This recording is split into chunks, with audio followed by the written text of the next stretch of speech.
پہلی جو قسم ہے صحیح ذات ہی کی، اس کی بنیادی 5 شرطیں ہیں صحیح ہونے کے لیے۔ ایک ہوتا ہے ضبط صدر، حافظہ ہو انسان کا، تو اس کو زیادہ تر محدثین کا طریقہ تھا یا صحابہ کا طریقہ تھا، لکھنے کھانا کا تو کم تھا، اللہ نے ان کو حافظے بڑے دیے تھے، اور اکثریت جو وہ قرآن کی حافظ تھی۔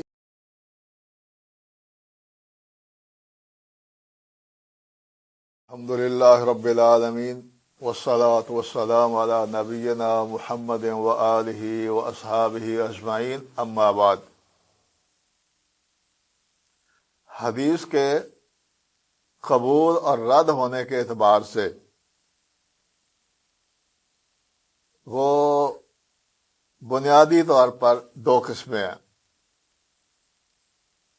یعنی ایک قسم ہے مقبول، اس کو ہم کہتے ہیں مقبول، اور ایک قسم ہے مردود۔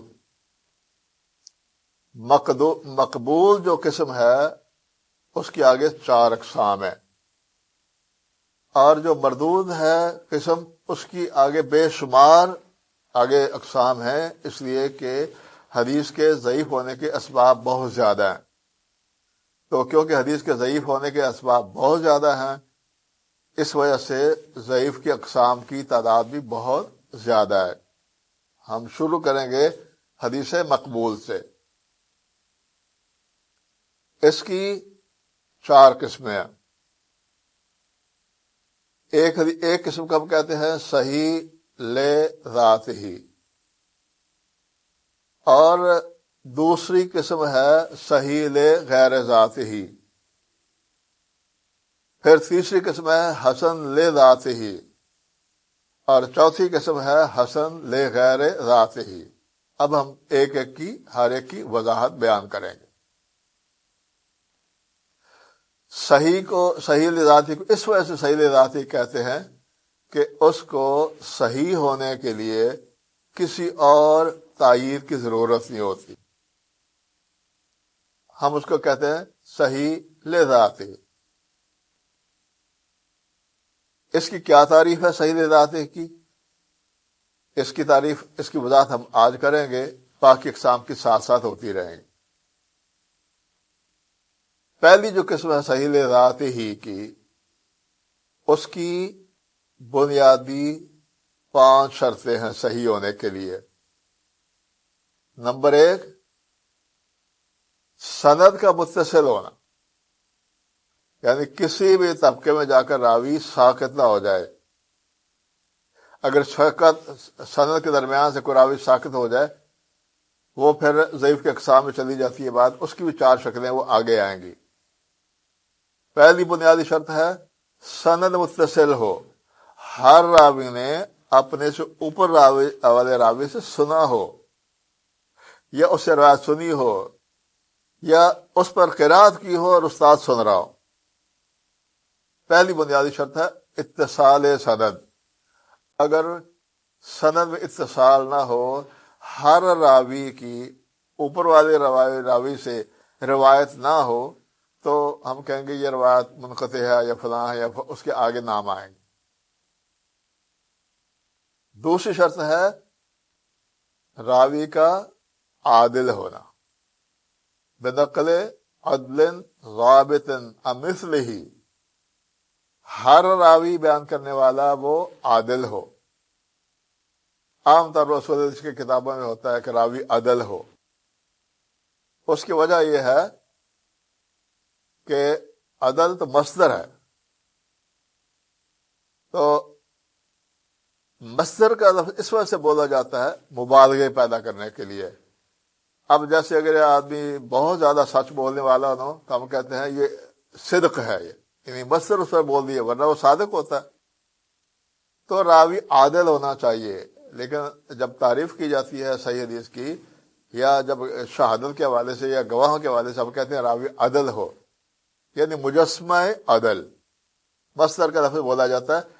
عدل مراد اس سے اسم فاعل یعنی عادل، لیکن اس میں مبالغہ پیدا کرنے کے لیے پھر عادل کی بجائے لفظ عدل بول دیا جاتا ہے۔ تو پہلی شرط یہ ہے کہ سند متصل ہو، دوسرا ہر بیان کرنے والا نقل کرنے والا راوی عادل ہو۔ اب عادل کون ہوتا ہے؟ اس کی شرائط مسلمان ہو، بالغ ہو، عاقل ہو، کبیرہ گناہ کا ارتکاب کرنے والا نہ ہو، اور صغیرہ گناہوں پر ڈٹ جانے والا نہ ہو، یعنی اس کی عادت نہ ہو صغیرہ گناہوں کے ارتکاب، اور خلاف مروت کوئی کام بھی نہ کرے۔ یہ راوی کے عادل ہونے کی شرائط ہیں۔ پہلی شرط ہے کہ مسلمان ہو، یعنی کافر کی روایت ہم نہیں قبول کریں گے۔ ہاں، اگر کسی راوی نے یا کسی صحابی نے حالت کفر میں حدیث سنی تھی اللہ کے رسول سے، لیکن مسلمان ہونے کے بعد اس نے بیان کی، تو پھر لے لی جائے گی۔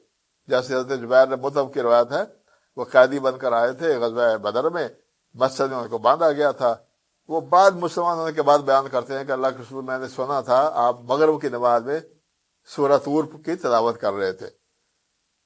مسلمان ہونا سے دوسرا بالغ ہونا، یعنی اگر کسی بچے نے صغر سنی میں اللہ کے رسول سے حدیث سنی ہے، جب بالغ ہونے کے بعد وہ بیان کرے گا تو ہم اس کو قبول کر لیں گے۔ بہت سے صحابہ کی روایت ہے کوئی 5 سال، اب وہ کتنی عمر ہونی چاہیے بچپن کی، جب بالغ ہو تو پھر ہم اس سے سن لیں گے، یعنی اس کا ہم کہتے ہیں کہ وہ بچہ ممیز ہو، یعنی اس کو اچھائی برائی کا پتہ ہو، سمجھدار ہو ذرا سا، یعنی اگر آپ اس کو چیک کریں تو بازار میں کوئی سودا لینے بھیجیں تو وہ نقصان کر کے نہ آئے۔ تو حدیث میں جو واقعات آتے اس سے بچے کی عمر تھی 5 سال، اس نے جب بڑے ہو کر بیان کیا کہ میں بیمار تھا، اللہ کے رسول میرے گھر میں آئے، آپ نے منہ میں پانی لیا، کلی کی میرے منہ میں ڈالا، چھینٹے لگائے، تو بلوغت کے بعد انہوں نے یہ روایت بیان کی تھی۔ تو دوسری شرط ہے مسلمان ہونا، دوسری شرط ہے بالغ ہونا، اور تیسری شرط ہے عاقل ہونا، یعنی پاگل کی روایت وہ نہیں لی جائے گی، اور فاسق نہ ہو، یعنی کبیرہ گناہوں کا ارتکاب کرنے والا نہ ہو، یعنی زانی نہ ہو، شرابی نہ ہو، بدکار نہ ہو۔ اور چوتھی شرط یہ ہے کہ صغیرہ گناہ پر اصرار کرنے والا نہ ہو، یعنی اس کی عادت نہ ہو صغیرہ گناہ کے ارتکاب کرنے کی۔ اور دوسرا یہ ہے کہ اگر وہ صغیرہ گناہ کے ارتکاب کرتا ہے، آپ اس کو منع کرتے تو وہ ڈٹ نہ جائے کہ نہیں میں تو ایسا ہی کروں گا۔ اور 5ویں شرط ہے کہ خلاف مروت، یعنی اس کی شان ایسی کوئی حرکت نہ کرے جو اس کی ایک محدث کی شان ہو۔ اس میں بہت سی مثالیں حدیث میں موجود ہیں کہ بازار میں ننگے سر نہ پھرے، کھڑے ہو کر نہ کھائے، اس طرح کے، یعنی اب کوئی سنجیدہ آدمی جو ہے وہ ننگے سر بازار میں گھومتا ہے تو ہم اس کو اچھا نہیں سمجھتے، ہم کہتے ہیں یہ اوباشوں کا کام ہے، اس طرح کی بات کرتے ہیں ہم۔ تو کوئی بھی ایسی غیر اخلاقی حرکت اس میں نہ پائی جائے، تو جو سنجیدگی کے خلاف ہو، مروت کے خلاف ہو، جس کو لوگ اچھا نہیں سمجھتے، تو ایسی بھی کوئی اس میں حرکت نہ پائی جائے۔ یہ 5 شرطیں اگر پائی جائیں گی تو ہم اس کا راوی کہتے ہیں یہ عادل ہے، یہ عدل ہے۔ دوسری شرط ہے ضبط کی۔ ضبط کی 2 قسمیں ہوتی ہیں جو ہم آگے جا کر اس کی تفصیل سے بیان کریں گے۔ ایک ہوتا ہے ضبط الصدر، حافظہ ہو انسان کا، تو اس کو زیادہ تر محدثین کا طریقہ تھا یا صحابہ کا طریقہ تھا، لکھنے کھانا کا تو کم تھا، اللہ نے ان کو حافظے بڑے دیے تھے، اور اکثریت جو وہ قرآن کی حافظ تھی۔ تو یہ پہلی شرط ہے، یعنی پہلی شرط ہے عادل ہونا، دوسری شرط ہے ضابط ہونا۔ یہ اب جو ہم اگلے درس میں انشاءاللہ اس کی تفصیل بیان کریں گے۔ سبحان ربک رب العزت عما یصفون وسلام علی المرسلین والحمد للہ رب العالمین۔